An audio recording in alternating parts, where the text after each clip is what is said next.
Assalamualaikum warahmatullahi wabarakatuh. Nama saya Nurlela Anggraini dari PAUD 3B akan menjelaskan tentang konsep kurikulum.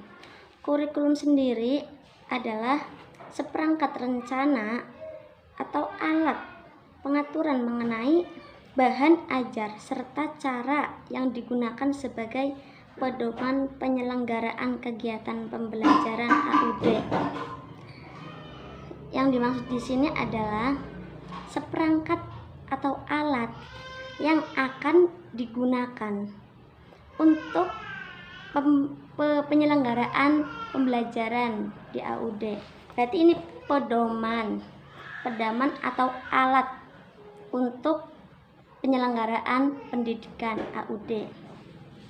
Juga kurikulum rencana yang tertulis yang sebenarnya merupakan perwujudan dari kurikulum sebagai suatu ide.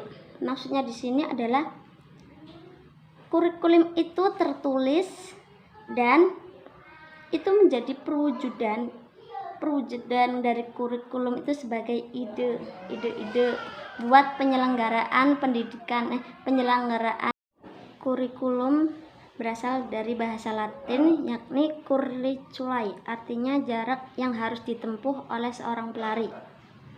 Kurikulum juga berarti jangka waktu pendidikan yang harus ditempuh oleh siswa yang bertujuan untuk memperoleh ijazah.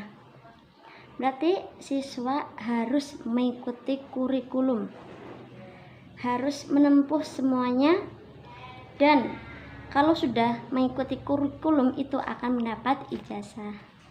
Kurikulum tersendiri bertujuan untuk mengembangkan seluruh potensi anak agar kelak dapat berfungsi sebagai manusia yang utuh sesuai kultur, budaya, dan falsafat suatu bangsa. Kurikulum itu sendiri bertujuan untuk mengembangkan potensi dalam diri anak untuk bisa menjadi manusia utuh yang bisa mengembangkan kultur, budaya, dan falsafat suatu bangsa. Kurikulum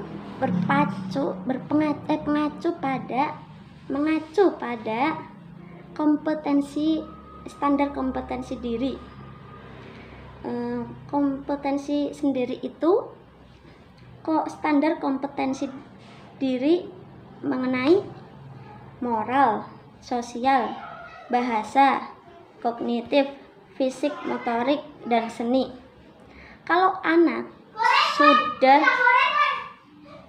mengembangkan kurikulum itu udah menjadi anak yang nilai agamanya bagus, sosialnya bagus, bahasanya bagus, kognitif dan semuanya itu bagus, berarti itu anak udah mengembangkan kurikulumnya, udah sukses kurikulumnya gitu. Di sini komponen kurikulum anak usia dini ada 5. Yang pertama, anak dalam proses pembelajaran peserta didik dapat dibagi ke dalam beberapa kelas, yaitu usia 0 sampai 2, usia 2 sampai 3, terus usia 3 sampai 4, usia 4 sampai 6. Yang 0 sampai 2 itu tidak dibatasi jumlah anak, karena tugas pendidik hanya mendampingi orang tua atau mengasuh dalam kegiatan bersama. Yang untuk 2 sampai 3 tahun antara 5 sampai 8 anak. Untuk usia 3 sampai 4 antara 8 sampai 10 anak. Untuk usia 4 sampai 6 tahun antara 10 sampai 15 anak.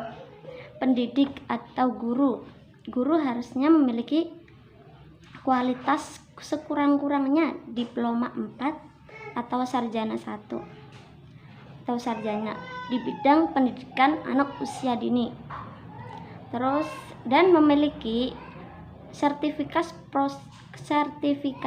profesi guru PAUD atau sekurang-kurangnya telah mendapat pelatihan pendidikan anak usia dini. Adapun rasio pendidik dan anak adalah ini buat guru 0 sampai 1 tahun rasio 1:3 anak. Usia 1 sampai 3 tahun rasio 1:6 anak.